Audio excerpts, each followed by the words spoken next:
Bismillahirrahmanirrahim. Bismillahirrahmanirrahim. Assalamualaikum warahmatullahi wabarakatuh. Waalaikumsalam warahmatullahi wabarakatuh. Yang saya hormati Bu Dian Puspitasari sebagai Ketua Destik Banten, Ibu Reni, Bu Darsinta, dan seluruh jajarannya ya. Dan yang saya cintai Bapak Ibu dosen dari Stikes Banten. Terima kasih atas kehadirannya untuk sosialisasi siakat. Baik, silakan Bapak Ibu yang sudah memiliki NIDN, NUP atau NIDK. Nah, ini nanti silakan akses dan ID-nya itu dengan ini ya. Passwordnya itu NIK-nya. NIK-nya yang dilaporkan ya di PD Dikti. Kadang Ya, ada yang apa berbeda tuh NIK-nya. Oke, jika ada kendala dalam login atau nanti dosen yang belum memiliki akses login nanti akan dibantu sama Mas Iman. Betul ya Bu Reni ya? iya, betul Oke, Mas. nanti jadi bisa yang belum bisa login nanti akan dibantu sama Mas Iman ya. Itu ada Mas Iman cari di situ. Ada nanti bisa dihubungi dulu di situ. Oke. Oke, ketika mengakses ini seperti ini ya Bapak Ibu. Oke. Tampilan pertama yang dilihat ketika pertama kali login adalah dashboard. Dashboardnya ini berupa ada pengumuman yang ditujukan kepada seluruh dosen. Jadi nanti dari pihak kampus, ya dari manapun dari pihak kampus ya, umpamanya nanti ada informasi dari prodinya, dari umpamanya dari apa rektorat atau nanti dari bidang-bidang tertentu bisa memberikan pengumuman kepada seluruh dosen. Jadi nanti bisa mendapatkan pengumuman yang rata kepada seluruh dosennya gitu. Nah, pengumuman ini nanti bisa dikategorikan sesuai dengan keperluan yang ada di kampus gitu. Nanti bisa dilihat di sini. Nah, pengumuman ini nanti bisa dilihat secara detail, diklik pada pengumumannya. Nanti ada gambar, ada informasi, ada tanggal. Nanti ada kalau seumpamanya pengumumannya itu ada file ya. Filenya itu berkaitan dengan nanti apa file ini nih apa file untuk download umpamanya nanti oh ini ada Pengmas gitu ya pengaduan masyarakat supaya nanti dokumen yang harus dilengkapi apa untuk mengikuti Pengmasnya.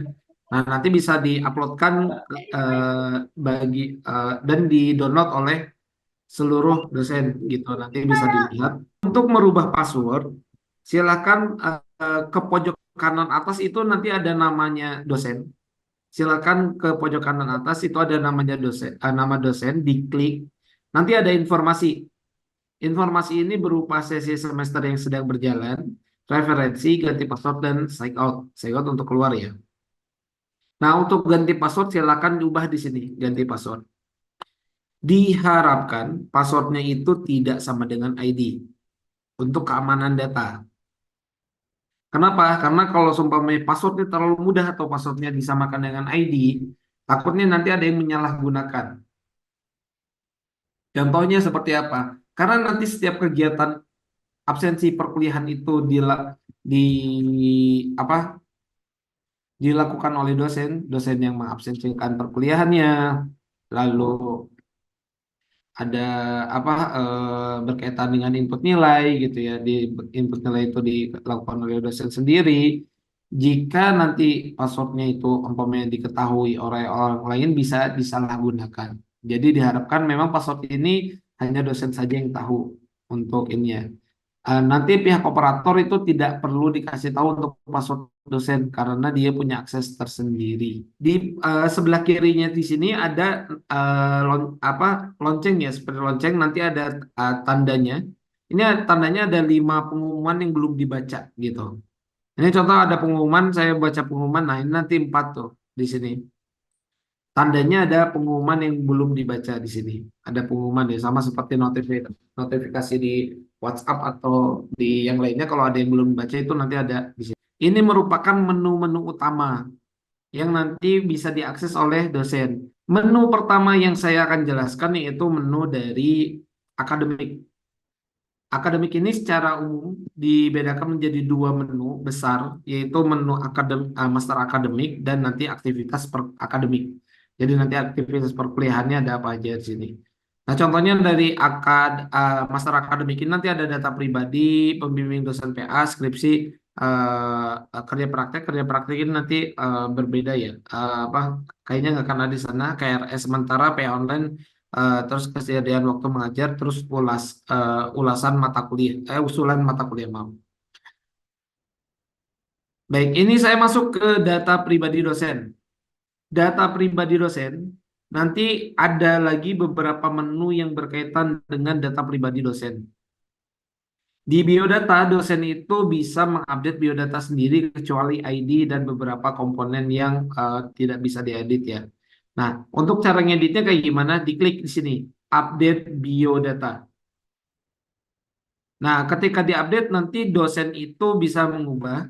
Nah, di sini ada ID dan jurusan program studi. Jadi jurusan program studi ini adalah home base. Home base ya. Jadi nanti bagi dosen yang umpamanya nanti melakukan perkuliahan umpamanya nanti di eh, kebidanan atau keperawatan atau kedua-duanya gitu ya, tidak harus memiliki akun yang eh, masing-masing home base gitu. Jadi tidak masalah home base ini nanti umpamanya home base-nya nanti di kebidanan ngajar di akuntansi, maaf, kebidanan ngajar di keperawatan itu nggak masalah gitu. Jadi satu dosen satu akun saja cukup gitu. Kalau ada home base yang salah, silakan lapor ke Mas Iman untuk mengubah home base-nya gitu. Baik, selanjutnya di sini ada konsentrasi. Ini tidak wajib, jadi nanti dikosongkan saja. Nanti ada NUP, di sini NIDN, NUP, NIDK. Ini yang nanti akan dilaporkan ke PDDikti sebagai nanti BKD pengajaran gitu, atau nanti sebagai kegiatan-kegiatan lainnya. Nah, bagi dosen yang masih berproses, contohnya nanti baru ber-NIDN, ID-nya tidak harus sama dengan NIDN. Yang penting di sini tertulis NIDN-nya. Nah, di sini ya, tertulis NIDN-nya. Jadi umpamanya saya dulu NIDK, sekarang jadi NIDN, ya akunnya tetap akun yang lama, tapi nanti di sini tinggal diedit aja NIDN-nya. Seperti itu. Nah, selanjutnya di sini ada NIK gitu ya. Nanti bisa diubah seperti yang tadi dibilang. Bagaimana cara ubah NIK? Nanti bisa diubah langsung di sini. Lalu nanti di sini ada password. Di sini salah satu fitur untuk ubah password juga. Selain yang tadi di menu tadi, di biodata juga dosen bisa mengubah passwordnya. Nanti ada nama dosen. Nah, nama dosen ini perlu dicatat ya bahwa nama dosen tanpa gelar, titel, tanpa titik sebagai huruf kapital. Nah, kenapa di sini tidak harus tanpa gelar? Karena gelar itu sudah ada fieldnya di sini, gelar depan dan gelar akademik. Kalau di sini diinputkan gelar depan, gelar akademik, lalu di sini diinputkan gelar juga, maka nanti akan double gelar gitu. Seperti itu. Nanti silakan uploadkan fotonya, alamatnya, terus nanti data-data pribadi. Nah, untuk data yang tidak bisa diupdate ini data ini. Data akte mengajar, izin mengajar, dan yang lainnya ini nanti hanya bisa oleh bagian admin. Umpamanya nanti ada kepegawaian, bagian pegawai di kampus gitu. Nanti bisa diinput ya di situ. Nah, ini berkaitan dengan update biodata. Selanjutnya di sini ada aktivitas mengajar. Nah, aktivitas mengajar ini adalah histori bagi Bapak Ibu yang pernah mengajar dan diinputkan sebagai pengajar di apa di PDDikti ya. Karena kita database awalnya itu di PDDikti.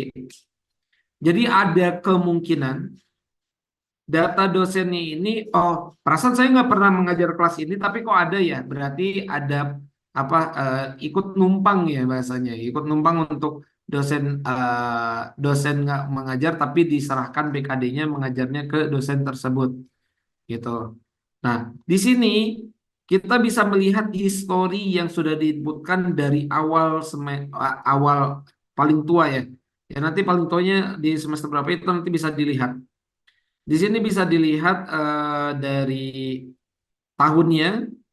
Di sini ada kode mata kuliahnya. Ini nama kelasnya. Ini nama mata kuliahnya. SKS-nya, lokasi kampusnya, jenis kelasnya. Sini ada mahasiswanya. Nah, kita bisa cek nih mahasiswanya. Nah, nanti di sini dilihat gitu. Jadi umpamanya sewaktu-waktu, oh dulu saya pernah ngajar di kelas umpamanya agama Islam nih, tapi saya lupa lagi nih dulu tuh siapa yang jago ngaji ya mau saya ajak gitu ya. Nanti bisa dilihat, oh ini ada mahasiswanya, siapa ya? Oh ini gitu. Oh nanti diajak ada NIM-nya, nanti tinggal cari aja nomor HP-nya, bisa umpamanya ke admin gitu. Di sini ada histori mengajarnya juga berkaitan dengan jadwal perkuliahan gitu. Nah, di sini yang nanti akan membantu untuk pelaporan secara BKD. Nah, nanti kan dosen dosen untuk pelaporan BKD sendiri sekarang kan tidak lagi mengupload file, tapi adalah memberikan link direct. Betul kan ya? Nah, link directnya ini biasanya Bapak Ibu masukkan ke file eh, satu file ini ya. Umpamanya nanti di Google Drive, di OneDrive dan yang lain-lainnya ya. Nah, nanti dari situ dosen baru mengkopikan linknya gitu kan. Nah, kita permudah, kita ada fitur di sini bisa menguploadkan dari rekapitulasi yang ada di pengajaran tertentu. Caranya kayak gimana ini saya hapus dulu. Nanti tinggal klik di sini. Nah, nanti tinggal pilih dokumennya. Dokumennya harus ini ya. Nanti tinggal ditambah di sini. Nah, data yang sudah ada ini nanti di copy. Nanti tinggal dikasihkan ini ada linknya. Jadi orang lain bisa mengakses tanpa harus ini. Nanti orang lain bisa mengakses tanpa harus akses ke login ke dosennya gitu. Dan dosen secara pelaporan bisa lebih rapih. Karena ya ini berkaitan dengan nanti ada absensinya, ada BAP-nya, ada yang lain-lainnya itu kan dijadikan satu file ya. Terus nanti di apa kalau di PDF itu PDF merger gitu nanti diuploadkan di sini nanti tinggal dikasih link directnya. Nanti asesor kan bisa lihat dari situ gitu. Nah ini jadi berkaitan dengan aktivitas mengajar. Jadi kita permudah ya untuk ininya. Mas mau Oke, nanya, boleh gimana? eh kalau di saya kan tadi kan tampilannya cuma tanda plus aja, belum bisa yang upload dokumen. Tadi coba di-upload bentuknya itu filenya apa namanya? Kalau di sini kan PDF. ya kan ada tanda plus, terus ada file yang di-upload, terus ada delete, ada copy link gitu kan. Nah, kalau yang di pengajaran baru apa pengajarannya belum selesai, tandanya cuma plus aja. Ya, itu kan nanti Ibu di plus, terus nanti ada Ah, upload file nih. Pilih filenya. Nanti ah, kan ada tuh ya, filenya, PDF-nya. ah, Nanti klik di sini tambah rekapitulasi ini yang tambahin ini. Nanti klik oke. tambah akan jadi ini akan terupload nih gitu. Baik. Selanjutnya nanti ada di sini ada dosen studi lanjut, dosen keluar cuti sama di sini ya. Jadi dosen studi lanjut sama dosen keluar cuti ini nanti akan diinputkan oleh bagian admin kampusnya. Nanti umpamanya waktu saya, oh saya mau lagi studi lanjut gitu ya. Nanti bisa di ini kan diinputkan di sini. Apa oleh adminnya ya. Baik, selanjutnya di sini ada riwayat pendidikan, penelitian publikasi, pengabdian masyarakat, kegiatan organisasi, sama pelatihan seminar khusus lokarya. Ini merupakan data yang bisa diinputkan oleh masing-masing dosen. Yang biasanya menjadi pertanyaan adalah, ini kan datanya sudah ada di sister gitu kan, betul kan? Bisa nggak sih diambil gitu datanya? Kondisi sekarang belum bisa diambil karena memang di awal itu apa dosen eh, karena data sister itu baru-baru kali ini dibuka untuk share API-nya gitu. Sehingga untuk nge-get datanya masih ada kendala gitu untuk pengambilan datanya. Nah, apakah nanti yang akan diinputkan di sini akan berpengaruh ke sister? Jawabannya tidak. Selanjutnya biasanya jadi pertanyaan, lalu fungsinya untuk apa? Nah, fungsinya sendiri ini diperuntukkan untuk dokumentasi secara internal kampus. Sehingga nanti ketika apa umpamanya berkaitan dengan ada akreditasi gitu ya. Kan biasanya diminta tuh file-file dan yang lainnya. Terakhir tuh saya kalau ada pendampingan akreditasi itu eh, mana filenya, file pendukungnya, mana file pendukungnya gitu ya. Biasanya nyari-nyari tuh di file-filenya dibukain satu-satu gitu ya. Nah, ini dengan mudah nanti tinggal cari nama dosennya, nanti tinggal dilihat di sini gitu data-datanya. Jadi data-data di sini seperti pengabdian kepada masyarakat. Data ini yang data sudah jadi gitu. Jadi bukan data yang masih on proses. Sehingga nanti bagi pihak admin, baik itu nanti umpamanya dari prodi, lebih mudah mencari datanya. Dan dosen itu tidak merasa dikejar-kejar. Umpamanya, Bapak Ibu mana publikasinya, minta filenya dan yang lainnya gitu ya. Ya nanti dengan memasukkan ke sini, nanti admin itu bisa langsung mengecek datanya seperti itu. Ke asesor mana filenya, itu ada di Google, di apa di drive-nya gitu ya. Ya masa saya harus ngeliatin satu-satu, ngeliatin drive-nya nyarinya lama katanya. Ya gitu kan. Jadi nanti bisa lebih mudah dengan pendataan di si akad ini gitu. Cuman memang ada ininya apa kaitannya dengan integrasi dengan sister itu belum gitu. Jadi fungsinya ini pencatatan secara internal supaya memudahkan pendokumentasiannya gitu. Baik, ini berkaitan dengan data dosennya. Ini saya coba ini ya simulasikan sebentar. Jadi umpamanya dari web pendidikan, ini nanti bisa diinputkan mulai dari S1, D1, S1, S2, S3-nya gitu ya. Terus nanti ada kode PT-nya. Nah, nanti kode PT-nya tinggal cari aja umpamanya Universitas Indonesia. Cari dengan bagaimana kalau umpamanya approval KRS dan yang lainnya. Itu nanti di sini. Saya sebelum ke skripsi masuk ke KRS atau KRS sementara dulu. Jadi kalau belum dibuka, ini nanti eh, Mas Iman bisa ngebuka di sini ya, KRS dosen. Nanti ada setting umum, silahkan nanti dibuka setting umumnya ini.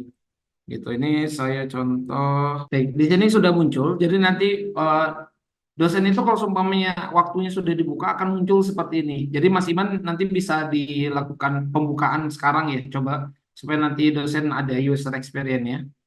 Atau mungkin nanti sama saya buka dulu aja ya. Ini Mas Iman nanti coba dicatat. Boleh. Untuk yang stick ke Banten bisa dibuka. Saya buka dulu ya. Izin Bu Reni, izin ya. Boleh ya dibuka dulu ya. Siap, siap. Untuk persetujuan KRS dosen supaya nanti dosen bisa melihat.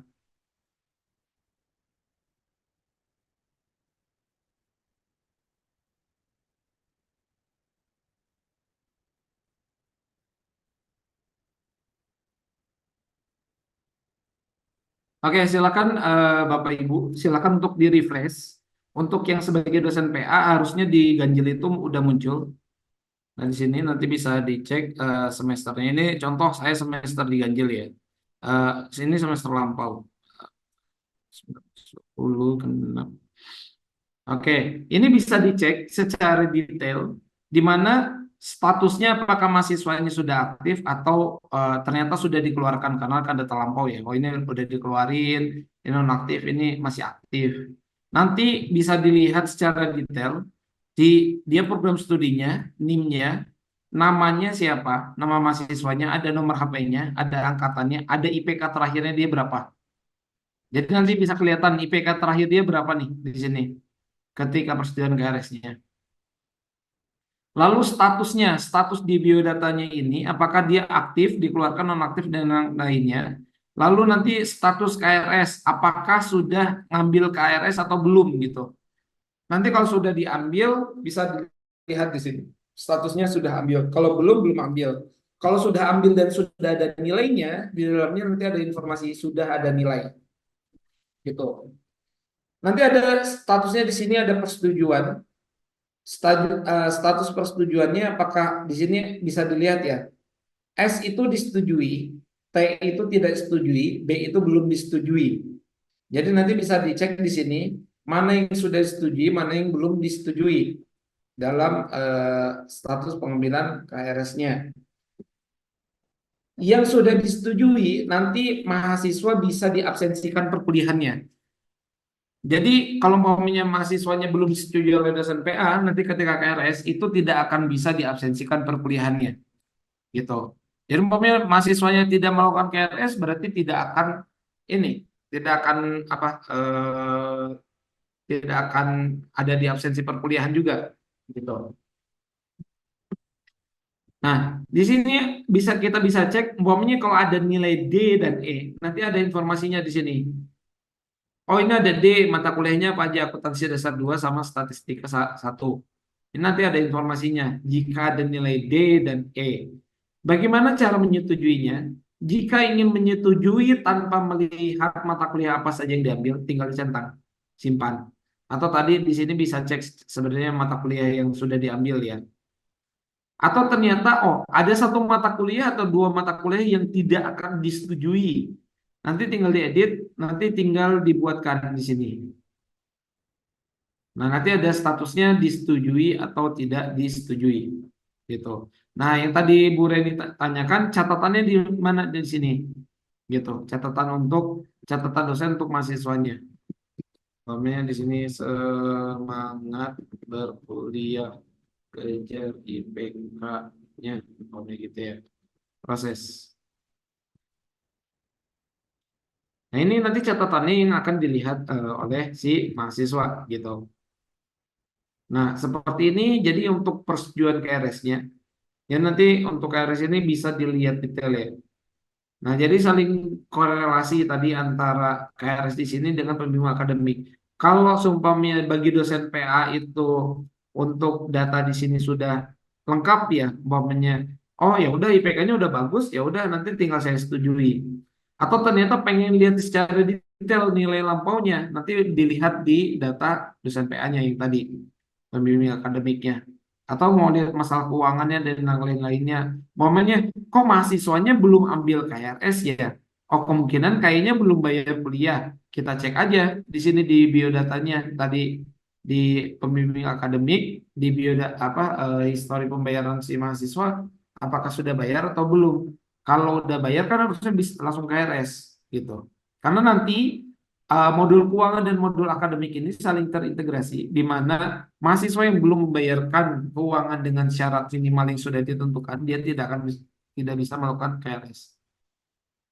Seperti itu. Ini berkaitan dengan KRS. Barangkali ada yang mau ditanyakan Bapak Ibu, silakan. Mas, Mas Yazid, izin Boleh. kalau misalnya mahasiswa anak bimbingan PA kemudian konsul di luar pengisian KRS, misalnya di pertengahan, itu kita bisa membuat catatannya gitu berhubungan dengan yang dikonsulkan yang berkaitan dengan akademik tentunya ada di mana? Oke, berarti itu bimbingan akademik yang sifatnya konsultasi gitu ya.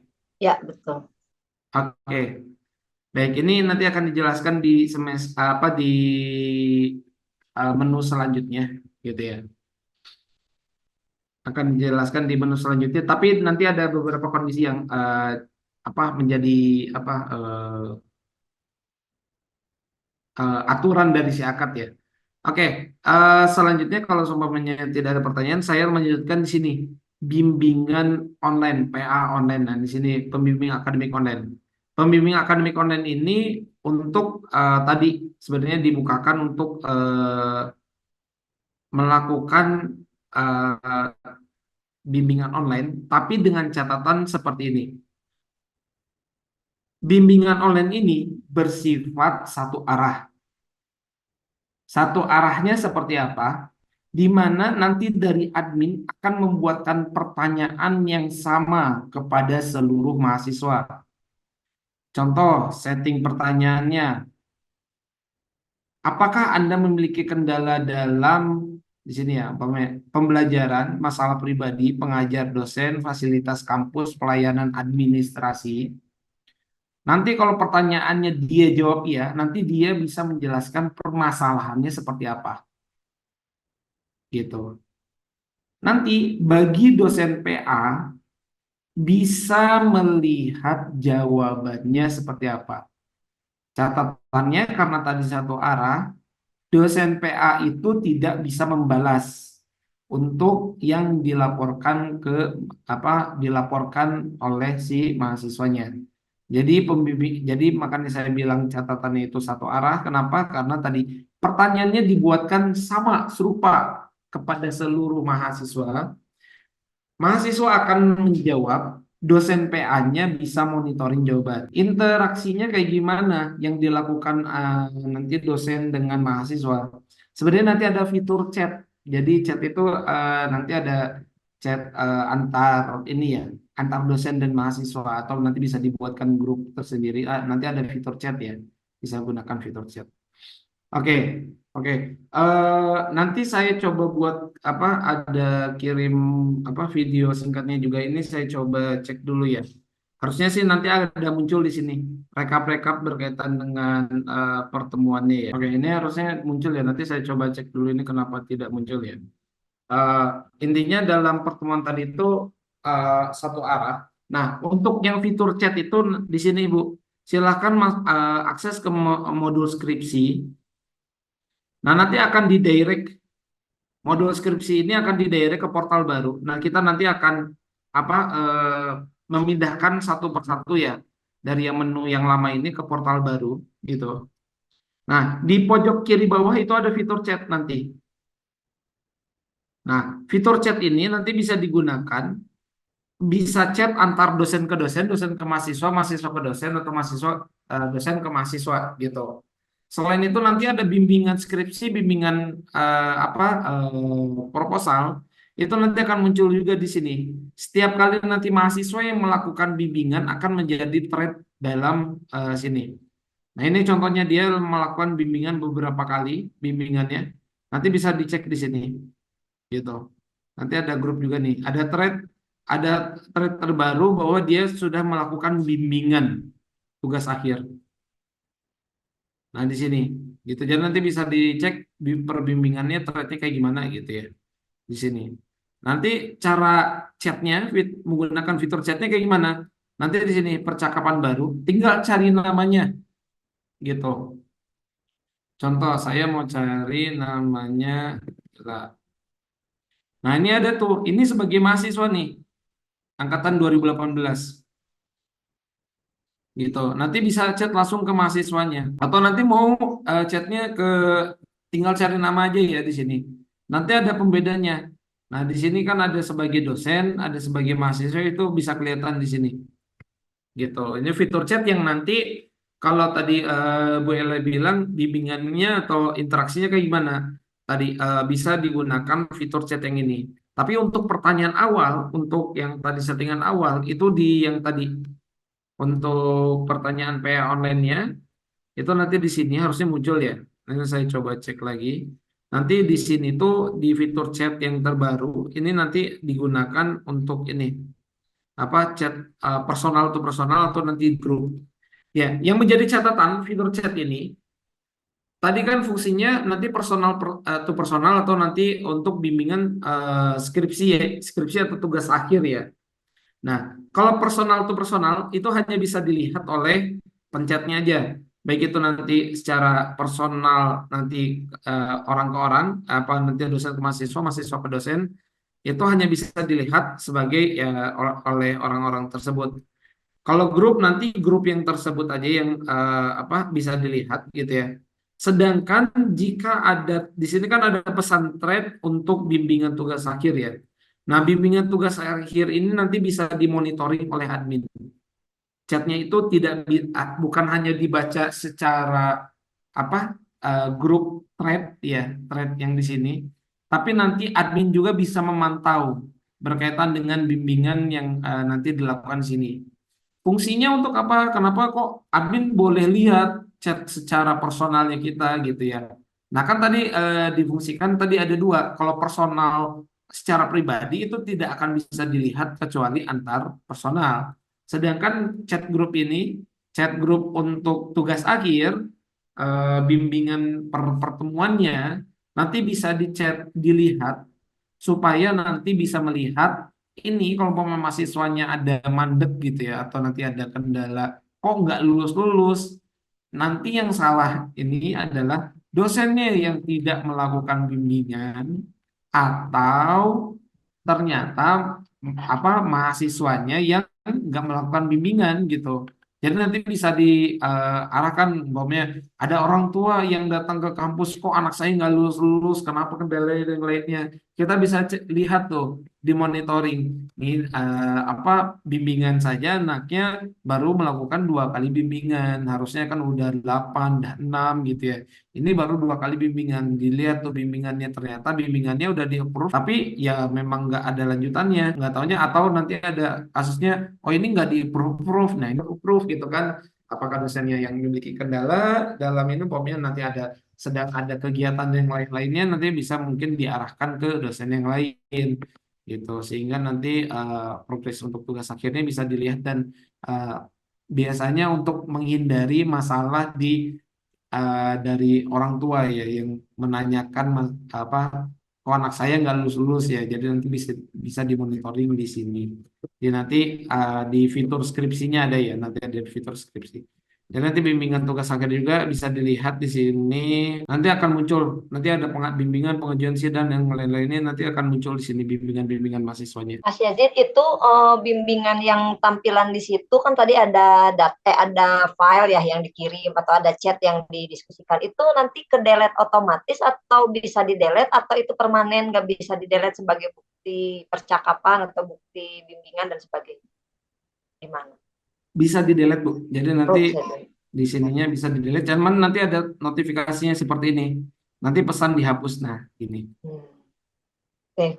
Kalaupun misalnya di situ kan ada tampilan tadi kalau kata Mas Yazid ya bimbingan disetujui atau belum disetujui, tampak ini nggak tampak ada berapa kali minimal bimbingan yang sudah dilakukan oleh mahasiswa atau Ada kerekapnya full aja? ada nanti Oh, ada. umpamanya nanti 1 per berapa umpamanya. Oh gitu, iya. Ada 0 per 2 berarti dia 2 kali Baru. bimbingan tapi belum ada yang disetujui satupun. Oh ya, oke. Nanti ada muncul di sini. Nanti dilihat juga persentase secara keseluruhan. Sudah melakukan berapa kali bimbingan, yang setujui, yang berapa, yang belum disetujui berapa. Jadi Oh ya, kelihatan progresnya gitu oke. bagi dosen. Makasih Mas Yazid. Ya, sama-sama. Nah, tadi fitur skripsi ya. Selanjutnya dari fitur skripsi itu nanti kerja praktek saya lewat karena dari stikesnya tidak menggunakan. PON itu tadi sudah. Nanti kesediaan waktu mengajar. Nah, kesediaan waktu mengajar ini fungsinya untuk apa? Nah, secara umum dosen itu kan nanti ada dibagi 3 biasanya ya. Ada dosen tetap, dosen tidak tetap, atau nanti ada dosen tamu gitu. Nah, dosen tamu biasanya ini diprioritaskan berkaitan dengan, atau dosen umpamanya ada dosen tidak tetap atau profesor gitu ya, yang nanti uh, untuk penjadwalan ini biasanya agak sulit menentukan jadwal perkuliahannya. Kita harus jauh-jauh hari untuk melihat kesediaan mengajarnya tuh kapan. Nah, di fitur kesediaan mengajar ini nanti dosen bisa ditanyakan gitu. Ditanyakannya seperti apa? Nah, ini contoh ya. Ini saya buka secara waktu. Nah, nanti dosen itu bisa melihat di setiap contoh ya di 2223 genap. Saya pilih semester 2223 genap. Itu nanti ada kampusnya. Kampusnya di mana? Nah, di sini ada namanya uh, waktu sesi dibandingkan dengan hari gitu. Nah, ada informasi di sini bersedia mengajar, sedang mengajar, tidak bersedia mengajar. Tandanya apa? Warna putih ini dia belum bersedia mengajar di kapanpun. Kalau di warna hijau tinggal diklik. Tandanya dia bersedia mengajar di waktu ini. Gitu. Nah, kondisinya ketika nanti mau nggak mau dosennya harusnya mengajarnya di hari Senin jam 1 siang, jam 13.00. Apakah nanti bisa dipaksakan nggak dosen mau nggak mau bisa mengajar di hari itu? Bisa, gitu. Jadi fungsinya buat apa? Tadi kembali ke awal adalah memetakan dari penjadwalan di awal waktu.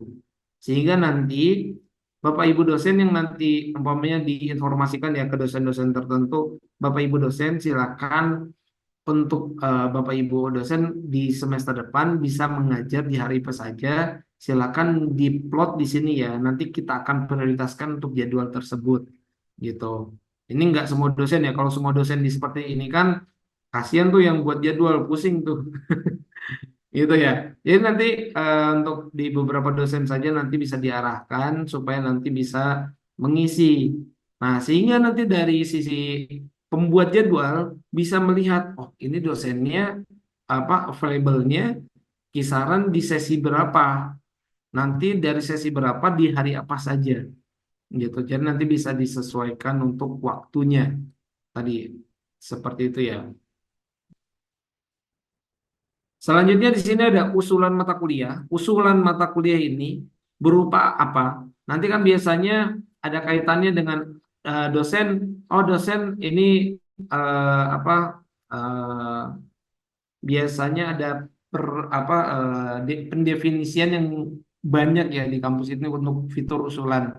Karena fiturnya namanya usulan, jadi ini hanya mengusulkan baik itu nanti, oh nanti saya eh, mau mengusulkan kaitannya dengan kayaknya perlu ada perubahan kurikulum gitu dari pihak kampus karena umpamanya ada apa teknologi terbarukan atau yang lainnya untuk apa perkuliahan sehingga mencoba untuk melihat usulan mata kuliahnya atau usulan ini bukan berkaitan dengan usulan dari perubahan kurikulum, usulan saya mau mengajar mata kuliah tertentu. Oke, saya mau mengusulkan untuk mengajar mata kuliah tertentu, apakah diperbolehkan atau enggak, nanti bisa dimasukkan usulannya. Jadi hanya sifat usulan, di mana nanti admin itu hanya melihat datanya. Oh ini usulannya, oh ini usulannya. Jadi nanti dari admin itu bisa melaporkan ke pihak pimpinan, baik itu nanti dari ke prodi atau nanti ke masuk ke apa wakil ketua dan yang lainnya, sehingga nanti apakah perlu ada pembahasan lebih detail atau enggak. Gitu. Ini berkaitan dengan usulan mata kuliah. Kira-kira dari sini ada yang mau ditanyakan nggak berkaitan dengan master akademik dulu? Sekalian saya izin untuk minum. Kalau Mas, kalau di kami kan kesediaan waktu mengajar itu kan tampilannya masih kosong ya. Itu berarti harus dibuka dulu baru nanti bisa ya untuk Betul, ini konsen. Oh betul. ya. Ini saya coba buka ya supaya ini biar ada muncul kesediaan waktu. Nah di sini ya di konfigurasi Mas Iman bisa lihat atau Mbak Ati ini bisa lihat di konfigurasi nanti ada jadwal sistem akademik di periode kesediaan kalian akademik. Ini saya coba buka dulu ya sampai ke akhir Januari sekarang. Nah, coba di refresh harusnya muncul loh sekarang.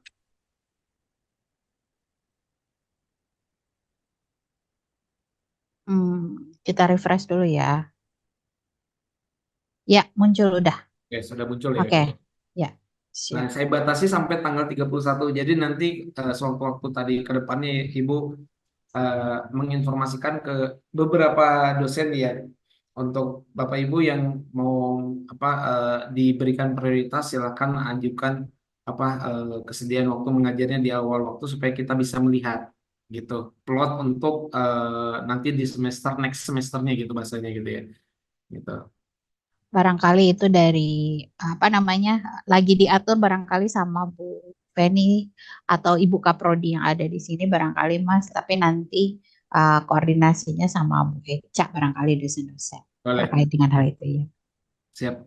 Jadi saya jelaskan secara fiturnya kan. Nah ini yang penting adalah berkaitan dengan aktivitas akademik atau aktivitas secara perkuliahan gitu ya.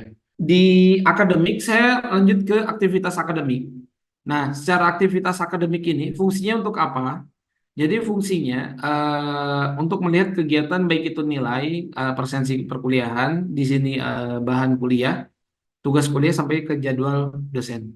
Saya mulai dari jadwal dosen dulu. Jadwal dosen ini nanti bisa dilihat ininya ya, jadwal perkuliahannya di setiap semester ini. Contoh saya semester lampau ya.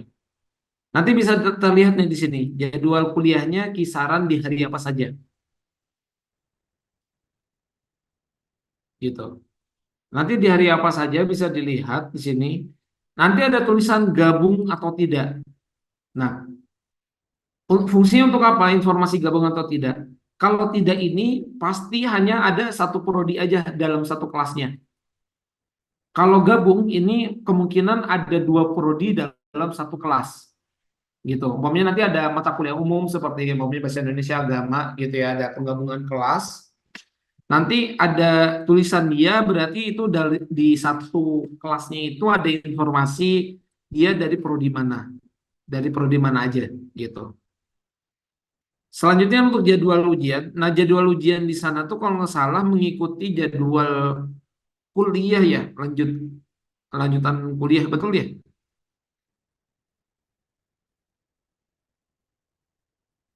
Nah, ini kayaknya belum disetting. Nanti kalau ada jadwal ujian nanti akan muncul nih di sini. Nah, ini contohnya. Nah, kapan sih jadwal ujiannya? Nah, nanti di sini. Contohnya di ruang administrasi jurusan, di sini jadwalnya gitu ya. Jam jam jam mulainya jam berapa? Presensinya hadir atau enggak? Ruangannya di mana? Gitu. Ini jadwal UTS dan UAS dipisahkan gitu. Baik, selanjutnya di sini ada berkaitan dengan bahan dan tugas kuliah. Jadi dosen bisa menguploadkan bahan dan tugas kuliah. Nah, di sini bisa kita cek ya, umpamanya upload bahan kuliah. Tugas kuliah ini di periode 2023-2024 ganjil, dosen Selamat Tajudin Khalil ini mengajar 5 kelas. 5 kelas ya. 5 kelas ada berapa mata kuliah? Ada 3, 4 mata kuliah. Karena satu mata kuliah ada 2 kelas ya. Nah, cara cara menguploadnya kayak gimana? Ini diklik di sini, unggah. Diklik unggah, kok ada 3 di sini berarti udah ada 3 materi yang diupload di semester ini. Klik unggah. Nah, nanti ada bahan ajarnya upload di sini. Umpamanya bahan ajar umpamanya eh, pertemuan 3 4 gitu ya. Contohnya ini bahan ajar. Nah, nanti bisa diuploadkan. Selanjutnya di sini ada file bahannya. File bahannya itu nanti ada informasi di sini berupa PDF, gambar, dokumen, zip atau RAR dengan maksimal upload 200 MB. Gitu. Dengan maksimal upload 200 MB, ini nanti bisa diuploadkan, bisa ditambahkan. Nah, nanti ya, sekarang jadi ada 4 di sini. Mahasiswa, bagi yang sudah diuploadkan di sini, mahasiswa tinggal mendownload saja di portalnya. Di portalnya udah bisa langsung di-download gitu, bahan-bahan ajarnya. Maksudnya nanti dosen menguploadkan bahan ajar pertemuan 1 sampai 14 gitu ya. Langsung uploadkan di sini gitu ya. Nanti mahasiswa tinggal download, download, download. Jadi nanti nggak usah lagi maksudnya di-share lagi, di-share lagi, di-share lagi. Ini mahasiswa bisa langsung download di sistemnya gitu. Tanpa ada batasan waktu. Jadi nggak ada batasan waktu walaupun nanti oh ini bahan ajarnya masih ada di semester lampau. Saya mau lihat bahan-bahan ajar di semester lampau kayak gimana masih bisa selama itu belum di delete. Baik, ini bahan kuliah. Jadi bahan kuliah ini secara garis besarnya adalah ya tadi penguploadan bahan kuliah tanpa batasan waktu, gitu ya. Jadi tidak ada batasan waktu untuk kapan diaksesnya.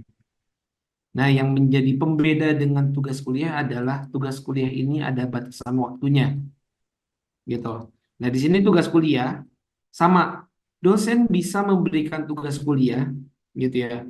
Nanti umumnya nama tugasnya apa di sini? Tugas 2, keterangannya kerjakan tugas ini. Nanti file tugasnya bisa berupa PDF, gambar, dokumen zip atau RAR sama maksimalnya 200 MB. Tapi jangan gede-gede kasihan ya ke mahasiswanya. Lalu nanti ada kesediaan mulai dan selesainya. Tandanya apa?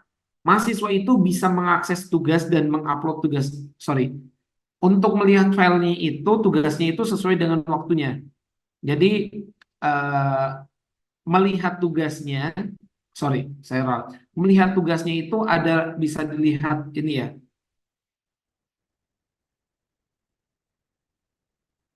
Melihat tugasnya itu bisa dilihat di waktu kapanpun, tapi untuk mendownload tugasnya dan menguploadkan tugasnya ulang itu sesuai dengan rentang waktu yang sudah ditentukan. Jadi umpamanya saya buat rentang waktunya tanggal sekarang, tanggal 27 sampai tanggal umpamanya sampai tanggal 27 juga, tapi nanti dibatasi sampai jam 20.45 gitu ya. Berarti nanti mahasiswa ketika lihat, umpamanya di sini enggak jam 10 deh, saya buat jam 1. Berarti mahasiswa udah bisa lihat tugasnya, tapi nanti bisa diakses di rentang tanggal ini. Dan nanti jenis tugasnya itu nanti apakah upload file, berarti nanti dia bisa uploadkan ulang si filenya, atau nanti kegiatan offline. Kalau kegiatan offline berarti nggak ada, mahasiswanya nggak bisa menguploadkan ya, karena kan offline. Jadi nanti pertemuan secara langsung.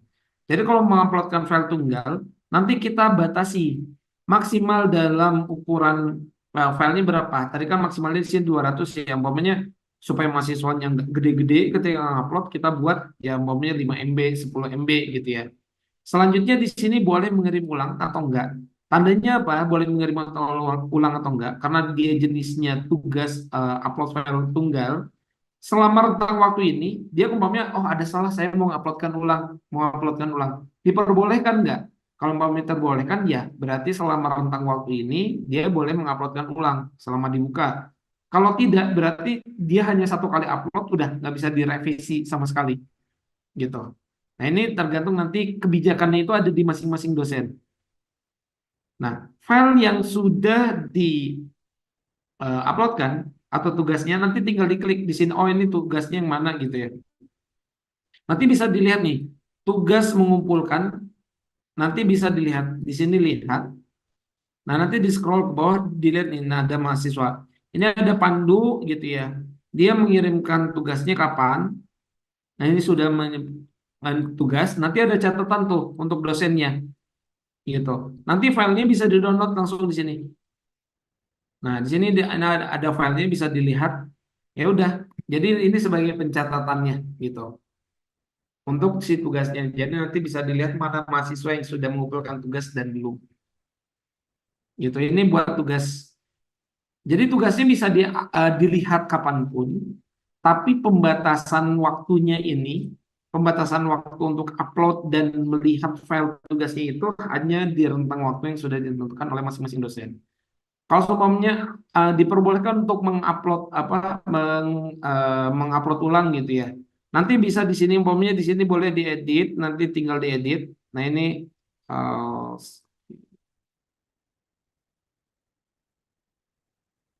nanti bisa diedit, nanti tinggal diedit aja tentang waktunya gitu. Untuk kalau seumpamanya oh ini udah habis, tapi nanti ada mahasiswa yang mau susulan, nanti bisa di edit lagi gitu ya, supaya nanti mahasiswanya bisa menguploadkan ulang gitu. Ini berkaitan dengan tugas kuliah. Oke, saya lanjut lagi di sini dari tugas perkuliahan kita masuk ke presensi kuliah. Jadi presensi kuliah nanti akan ditentukan setiap semester ya. Nah, setiap tanggal perkuliahannya. Jadi nanti hari ini berkuliah apa saja gitu ya. Nanti bisa dicek nih di sini gitu untuk jadwal perkuliahannya. Nah, nanti dosen untuk mengabsensikan tinggal di sini ada absensi hadir atau enggak gitu ya. Oke, nanti muncul ya jadwal di tahun 2023-2024 ganjil yang hari ini gitu ya. Saya kuliah di hari ini tanggal berapa nanti bisa dilihat. Ini bisa presensi, ini udah 6 kali pertemuan yang sudah dijalani. Ada 3 mahasiswa dalam satu kelas. Nanti bisa dilihat persentasenya. Nanti tinggal edit presensi. Nah, edit presensi ini, nah nanti harusnya nanti tinggal muncul ini ada hadir atau tidak hadir. Nanti tinggal disimpan gitu datanya untuk presensinya. Jadi dosen itu harus mengajar sesuai dengan waktu yang sudah ditentukan. Tidak bisa dosen itu mengajar di luar waktu yang sudah ditentukan. Seperti itu. Ini catatan untuk presensinya. Nah, presensi ini nanti akan diintegrasikan ke modul presensi mahasiswa dan orang tua. Jadi nanti mahasiswa dan orang tua itu bisa melihat saya hadir atau enggak untuk perkuliahan di mata kuliah tersebut di hari tersebut gitu. Nah, nilai perkuliahan ini fungsinya untuk apa? Jadi nanti dosen itu bisa menginputkan nilai terakhir itu di stikers itu, bentar saya coba cek dulu nilai perkuliahan aturan yang ternilai. Oke. Jadi nanti kalau dosen di stickers aturannya itu hanya edit nilai otomatis. Tandanya apa? Dosen itu wajib menentukan wajib menentukan nilai per komponennya. Nah, ini contoh ada 3, nanti diedit. Nah, di sini kita bisa cek kalau kondisi sekarang di demo itu ada nilai kehadiran, ada tugas keaktifan UTS sama UAS. Terus nanti bisa dilihat juga di sini persentasenya. Nah, kalau seumpamanya ada ketidaksesuaian untuk komponen nilai, nanti silakan laporkan ke bagian akademik supaya nanti dieditkan untuk komponen ininya. Jadi tidak sembarangan untuk komponennya, komponen nilainya ya. Nah, catatannya adalah ketika ada satu mata kuliah 2 dosen. Contohnya kayak gini, ada agama. Nanti akan agama masing-masing dosen ada tuh. Dia menggunakan satu mata kuliah yang sama agama gitu ya. Cuman kelasnya nanti umpamanya ada agama Islam, ada agama Kristen dan yang lainnya. Nanti dosen itu tidak bisa memiliki komponen yang berbeda, harus memiliki komponen yang sama sesuai dengan di PDDikti dengan aturannya satu mata kuliah itu memiliki silabus atau nilai komponen yang sama gitu. Sehingga kalau pengen berbeda, jadikan mata kuliah yang berbeda supaya nanti punya komponen yang berbeda. Nanti tinggal diedit. Nah, kenapa sih disebut namanya edit nilai otomatis? Karena sistem yang akan menilai secara otomatis. Maksudnya penilaiannya secara otomatis kayak gimana? Nah, ini contoh ya. Saya penilaiannya ini ada 89, 90, ini ada 56. Ini ketika di sini simpan masih bisa ubah nilai, nanti nilainya itu akan diakumulasikan sesuai dengan konversi yang berlaku di kampus. Jadi dosen itu tidak perlu lagi menghitung, oh ini nanti bobotnya berapa, nilainya apa ya, gitu. Dosen ini cuman menginputkan, oh tugasnya berapa, UTS-nya berapa, nanti si sistem yang otomatis akan mengakumulasikan. Umpamanya ada nilai kehadiran, nanti akan muncul juga dari modul persensi, gitu. Nah, ini saya mau kasih nilai seperti ini. Nah, ini kan masih ya nilainya. Ini saya simpan, masih bisa ubah. Nah, otomatis dia udah dapat A min, gitu. Maaf ya, bukan kampanye ya. Ini namanya A min. Oke, bercanda. Baik, di sini bisa dilihat. Jadi nanti dosen itu bisa menginputkan. Nah, nanti kalau dosennya mau ini ya, oh ini mahasiswanya banyak satu kelas, saya nggak mau input satu-satu. Nanti bisa gunakan file set CSV, bisa tinggal download di sini file CSV-nya, gitu ya. Nanti tinggal dibuka file CSV-nya.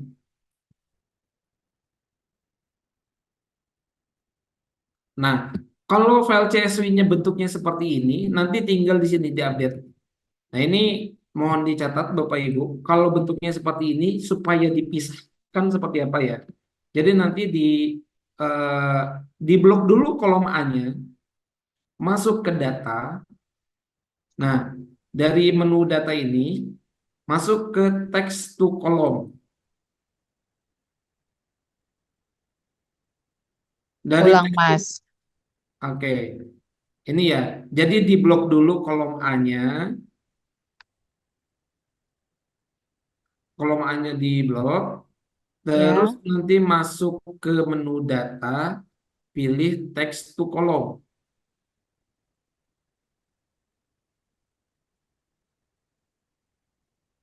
Nah, dari text to column, nanti pilih yang paling atas, delimited.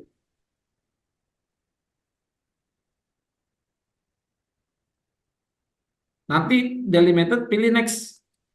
Nah, kita pisahkan delimitersnya ini, atau nanti pemisahnya, itu menggunakan koma. Nanti ada di beberapa komputer ada yang menggunakan titik koma, tergantung nanti settingan dari Excel di komputernya masing-masing ya. Saya pakai koma untuk memisahkannya, nanti next, finish, gitu. Jadi tinggal pilih parameter pemisahnya koma, gitu ya. Ini saya ulangi, di blok kolom A, pilih menu data, di sini Pilih text pilih of yang column. text to column, pilih paling atas nih, ingat yang paling atas delimited, pemisahnya apa? Pemisahnya itu pilih yang koma, karena kita pemisahnya pengen di koma gitu ya. Pilih next, nanti pilih Di sini teks atau bebas, di general boleh. Nanti tinggal di oke aja, di finish. Dia akan memisahkan sesuai dengan koma tadi. Karena kita pisahkan di koma ya. Nah, kayak gimana? Nanti tinggal di edit aja karena nilai kehadiran ini otomatis. Nanti tinggal buat aja di sini. Ini saya buat 100 semua ya. Nah, ini 100 semua. Kalau sudah seperti ini, tinggal di file import.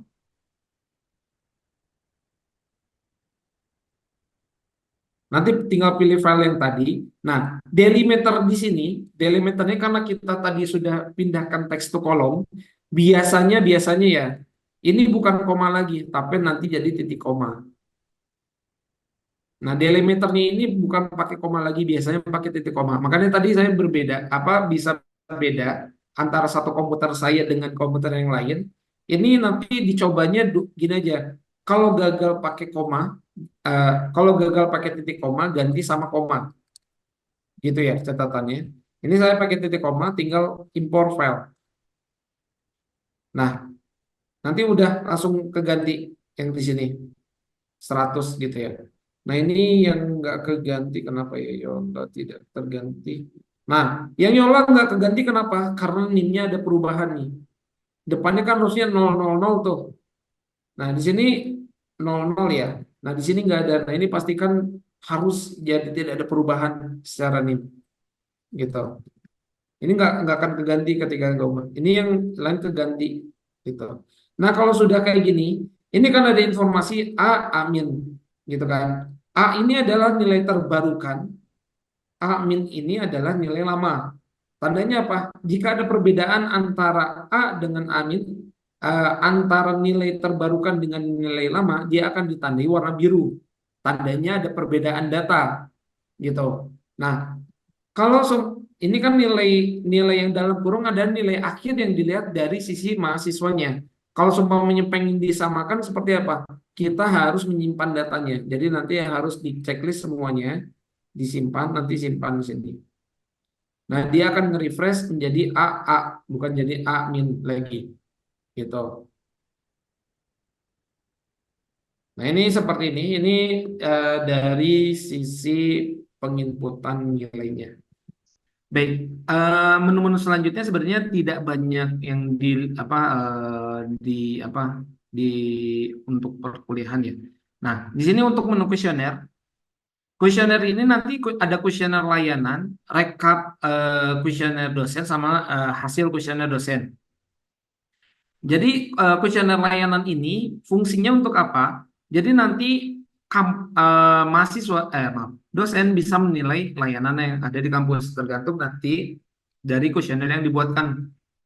Biasanya dari LPM ya, dari penjamin mutunya ini membuatkan kuesioner untuk dosen. Untuk kuesioner dosen ini berlaku untuk setiap tahun ajar. Jadi satu tahun ajar meliputi ganjil dan genap. Nanti kalau ada sudah dibukakan waktunya tinggal diedit, nanti bisa dilihat dinilai umpamanya bagaimana umpamanya layanan berkaitan dengan yayasan, bagaimana berkaitan layanan dengan umpamanya administrasi, layanan yang lainnya gitu ya. Nanti bisa dilihat tuh bisa dinilai dan nanti rekapnya itu bisa dilihat oleh umpamanya bagian penjamin mutu gitu. Jadi ini berkaitan dengan kuesioner ini nilai yang diberikan ke layanan yang ada di kampus. Sedangkan di sini ada rekap kuesioner dan hasil kuesioner dosen. Jadi setiap semester kan mahasiswa itu menilai dosen ya, atau namanya EDOM, evaluasi dosen oleh mahasiswa. Nah, EDOM ini nanti kan biasanya dari LPM atau penjamin mutu itu merekap datanya terus nanti diberikan ke masing-masing dosen. Nah, fungsinya untuk laporan ini nanti yang bagian LPM itu tidak perlu lagi merekap dan memberikan ke dosen karena tinggal dipublikasikan. Dosen itu bisa melihat rekapnya seperti apa. Nah, ini contohnya, ini di semester 19-20 genap kita lihat rekap secara ininya gitu ya. Nanti bisa kita lihat tuh di sini. Nah, ini Tajudin Holil contohnya ya. Dia ngajar di 1920 genap, mata kuliahnya reguler untuk dosen non-lab gitu ya. Nah, untuk mata kuliah non-lab nanti ada 4 kelas yang diajar, di sini bisa dicek di sini.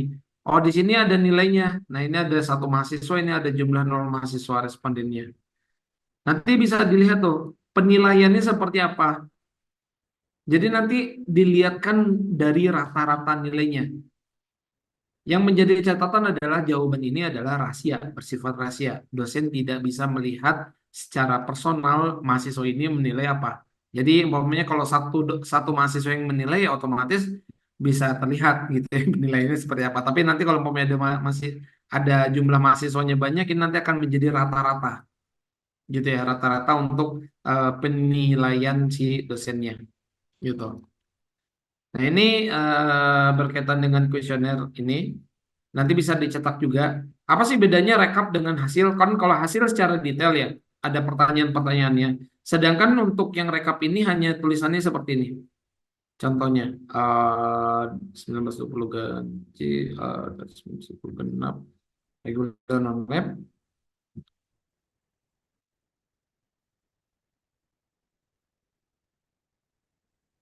Nah, nanti ada karena kan judulnya ini ya, rekap, maka di sini A1 sampai A15 adalah pertanyaan 1 sampai pertanyaan 15. Ini rekapnya di sini.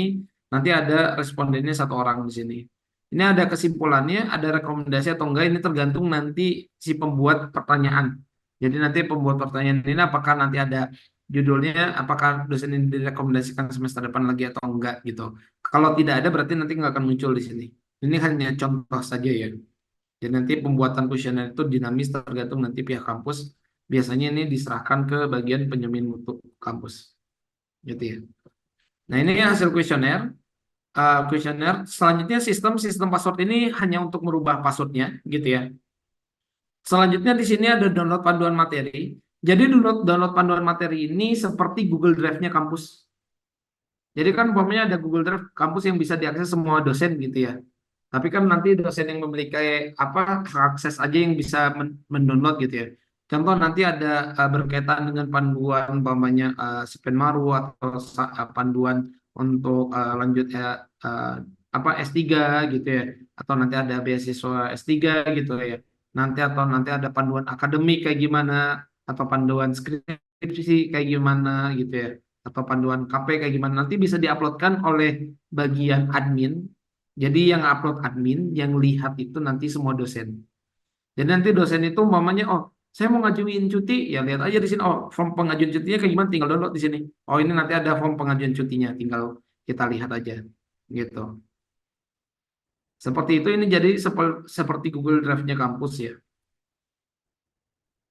Untuk keuangan perpustakaan akun dan lainnya ini karena tidak terpakai di pihak kampus, jadi nanti ini diabaikan saja, gitu. Jadi ini yang berkaitan dengan portal dosen.